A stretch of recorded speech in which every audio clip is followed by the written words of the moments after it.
Sud Radio, 19h-19h30, les vraies voix du sport. Les vraies voix du sport, et on est très heureux de retrouver Clément Pernia, journaliste, auteur de Une histoire populaire du PSG et de la République du foot, pour faire le bilan de la semaine de Coupe d'Europe et de la journée de Ligue 1 qui va commencer dès ce soir. Et on parlera également de la sélection de Didier Deschamps pour les 2 derniers matchs des Bleus pour les éliminatoires de l'Euro 2024 où on est certain déjà d'être qualifié. Bonsoir Clément Pernia. Bonsoir Philippe, bonsoir à tous. On va commencer par les Coupes d'Europe qui ont offert des soirées contrastées. On va commencer par ordre chronologique, par le PSG à Milan. Est-ce un flop, surtout quand on voit l'écart entre les deux mi-temps ? C'est un échec qui se répète malheureusement avec le PSG, puisqu'on se rend compte que ce club et cette équipe a 2 visages. Un visage souverain à domicile où il peut quasiment dominer toutes les équipes d'Europe et du monde, et un visage très friable à l'extérieur, que ce soit en Ligue 1, mais c'est encore plus visible en Ligue des Champions, où c'est une équipe qui a certes du talent technique, mais qui manque de caractère, qui manque de personnalité, et qui face à l'adversité des grands d'Europe, que ce soit Newcastle, que ce soit Milan, est très vite friable et très vite prenable, et on l'a encore vu à Milan, alors que le PSG était supérieur techniquement, supérieur sur le terrain, mais le PSG s'est fait piéger par inadvertance, par manque de caractère et par manque de personnalité. Est-ce que ça fait pas peur alors que le PSG est deuxième ? Derrière lui, le Milan AC est à 1 point, Newcastle à 2 points, alors qu'il va falloir se déplacer à Dortmund. Et qui est allé à Dortmund, je sais que vous y êtes déjà allé, connaît l'ambiance terrible qu'il y a à l'ex-Westfalenstadion. Désolé, j'aime bien utiliser son ancien nom. Oui, je me souviens, on s'était croisés. On s'y était croisés d'ailleurs, ouais, pour une défaite de 1 avec un but fabuleux de Haaland. Exactement. On savait au moment du tirage au sort que le PSG devrait faire le plein à domicile s'il voulait sortir de cette poule, parce que les déplacements s'annonçaient compliqués. Là, on en a clairement la confirmation. Il va falloir battre Newcastle. Ça met quand même le PSG face à ses responsabilités. Ça met le PSG sous pression. Il n'aura pas le droit de se rater dans 15 jours au Parc des Princes contre Newcastle. Oui. Malgré tout, le PSG a encore son destin en main. C'est-à-dire que si le PSG bat Newcastle et que Dortmund fait un résultat à Milan, le PSG sera qualifié. Ce qui est quand même une belle perf compte tenu de la poule et compte tenu du contexte du PSG cette saison. Comme une équipe en reconstruction, faut le dire, hein, c'est un nouvel entraîneur, l'ensemble de l'équipe a quasiment changé intégralement. Donc si le PSG bat Newcastle, ce sera une réussite et un succès. Mais effectivement, le PSG se met la pression, se met une forme d'obligation de résultat très vite s'il ne veut pas se faire piéger dans cette poule. Ils vont passer ou pas ? Oui, je pense qu'ils vont passer. Je pense qu'ils vont battre Newcastle au Parc. Et que ça devrait passer peut-être même dès la prochaine journée si Dortmund accroche un résultat à Milan. Sinon, il faudra au moins aller accrocher un match nul à Dortmund, et là, ce sera une autre affaire. Défaite de Lens à Eindhoven, qui se retrouve 3e de sa poule. Arsenal 9 points, Eindhoven et Lens 5 points, Séville 2 points. C'est une contre-perf, et est-ce que pour vous, ils jouent leur peau à Arsenal dans 15 jours ? Alors oui, c'est une contre-perf, et non, ils jouent pas leur peau à Arsenal. Je m'explique, c'est une contre-perf parce qu'il y avait la place. Eindhoven n'est pas énormément supérieur à Lens selon moi.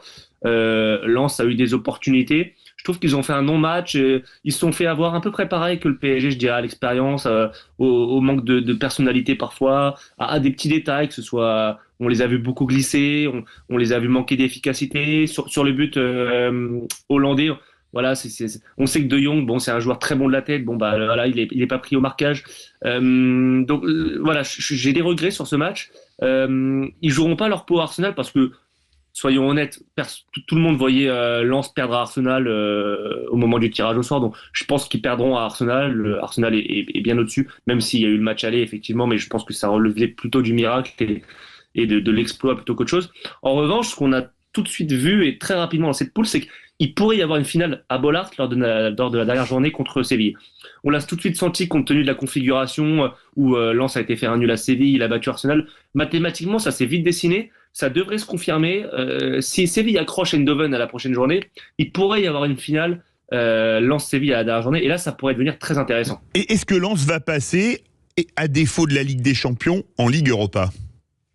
Oui, Ligue Europa, j'y crois. Ligue Europa, je pense que Séville est trop en deçà cette saison. Franchement, que ce soit en championnat ou en Coupe d'Europe, Séville, c'est vraiment un club malade. C'est poussif. C'est triste à dire parce que c'est un grand d'Europe et c'est un club qui a remporté énormément de Coupes d'Europe ces dernières années. Mais là Séville est trop faible et puis Lens fait plutôt bonne figure. Mais je pense malheureusement que ce sera l'Europa League et pas les huitièmes de finale pour Lens. Clément Pernia, il est 19h, presque 11. On va faire la pause maintenant parce qu'après on a un très gros menu entre la Ligue Europa, et on va pas couper la Ligue Europa en plein milieu parce que là ça a été le carton plein, et la Ligue Europa Conférence et la journée de Ligue 1. On se retrouve dans quelques instants. Sud Radio, 19h-19h30, les vraies voix du sport. Et on a le plaisir de retrouver pour ces vraies voix du sport Clément Pernia, journaliste, auteur de Une histoire populaire du PSG et de la République du foot. On a fait la Ligue des Champions, on passe à la Ligue Europa, Clément. 2 défaites en Ligue des Champions, mais carton plein en Ligue Europa et en Ligue Europa Conférence. On va commencer par l'exploit, le TFC qui bat Liverpool 3-2.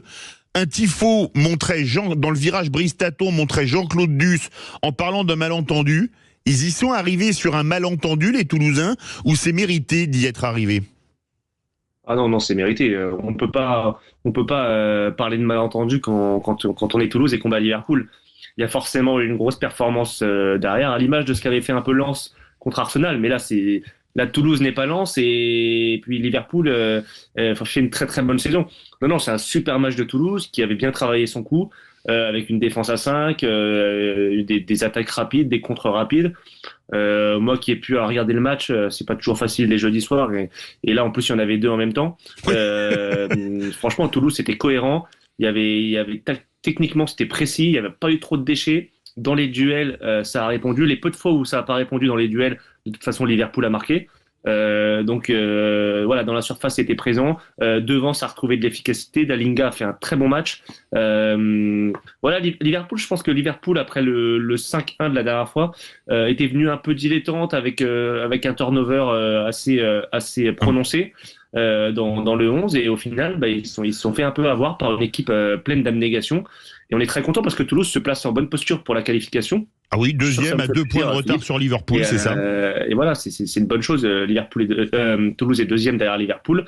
Et puis, par contre, il faudra pas se relâcher et aller perdre contre un adversaire plus faible la prochaine fois. Ce serait dommage. Ils vont recevoir l'Union Saint-Gilloise. Ils ont fait 1 à Bruxelles. Il n'y a pas de raison que ça passe pas. On croise le doigt pour les Toulousains. Marseille qui gagne à l'AEK Athènes 2-0. Marseille premier 8 points. Brighton deuxième 7 points. AEK Athènes 4 points. Ajax Amsterdam 2 points. Que dire du parcours de Marseille et est-ce qu'ils vont passer? Vous voyez le TFC passer? Oui, Marseille. Je pense que ça va le faire pour Marseille aussi. Alors, match un peu moins abouti sur le plan du jeu.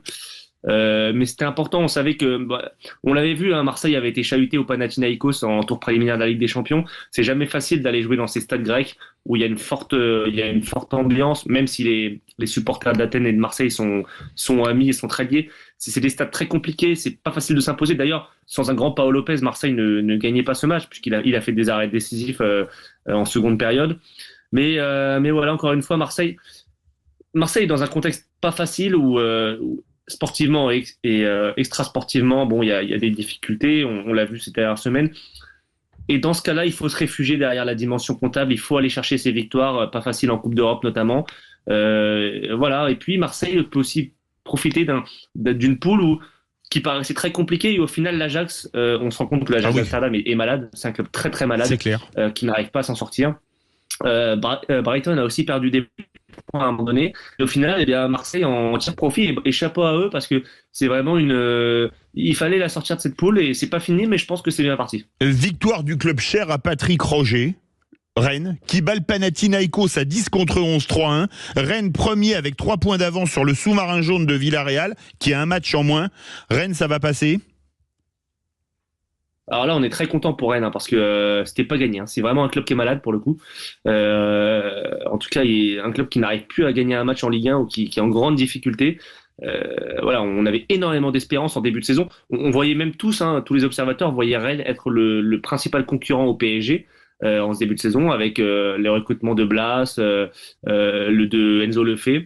Au final, ça passait pas. Et là, on se retrouve face à un Panathinaikos qui avait éliminé l'OM de Ligue des Champions et qui se retrouve vite à 11 contre 10, et Rennes qui gagne. Donc parfois le foot, ça n'a rien y comprendre, mais Rennes a fait preuve il faut le dire, dans un Rosenpark remonté à blanc, chauffé à blanc, avec une très très bonne ambiance, comme c'est très souvent le cas à Rennes.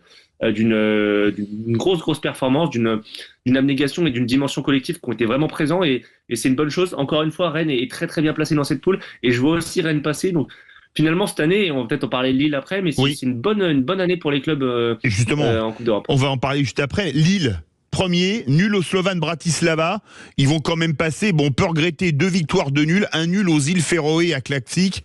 C'était quand même pas terrible. Ils vont passer dans cette poule quand même, les Lillois, les Dogs. Ouais, ils vont passer.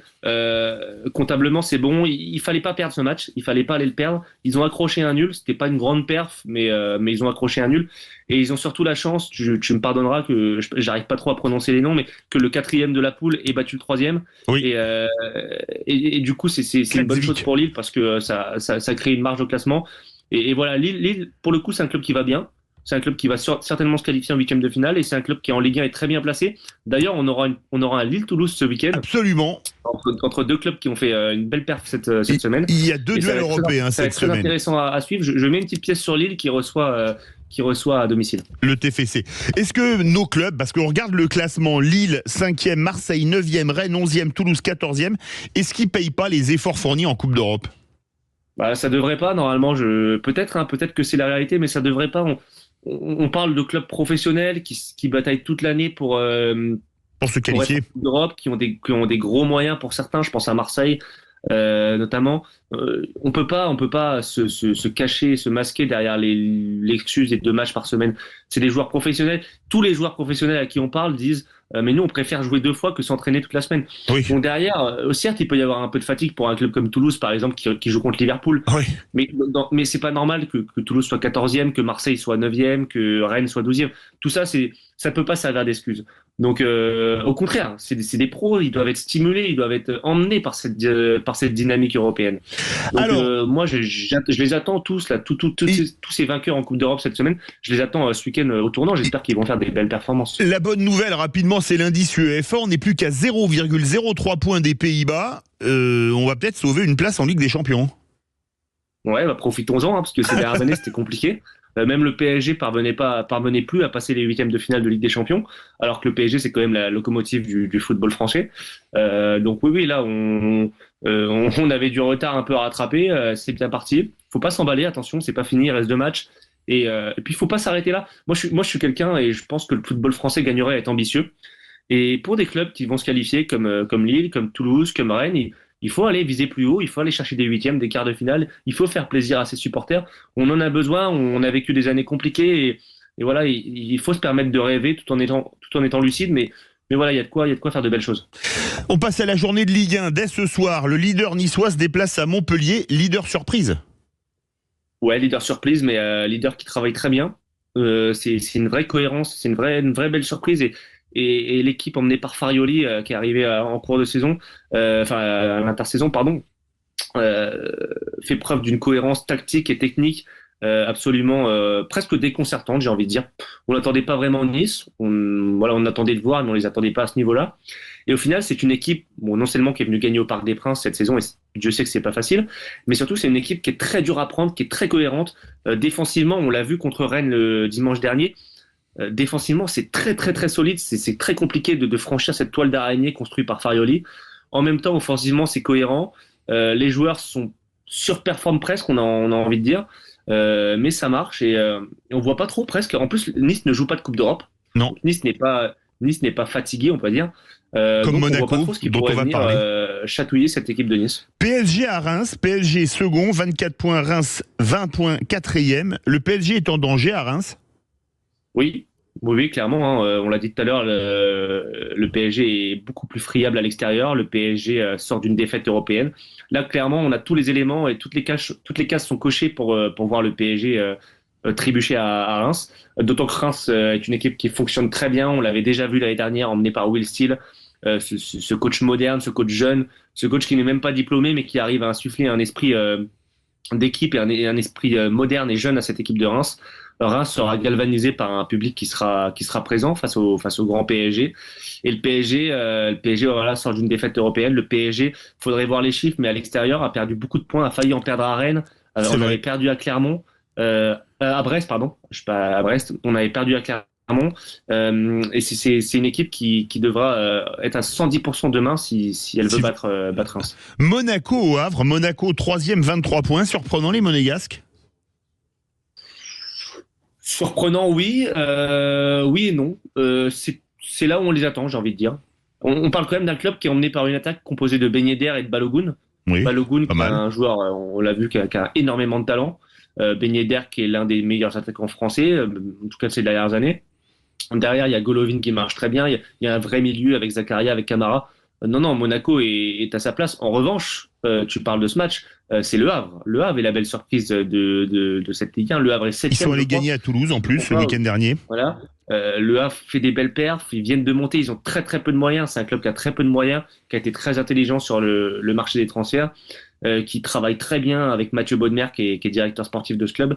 Et moi, je mettrai une petite pièce sur Le Havre. Je vois Le Havre chatouiller Monaco ce week-end. Lille-Toulouse, on en a parlé.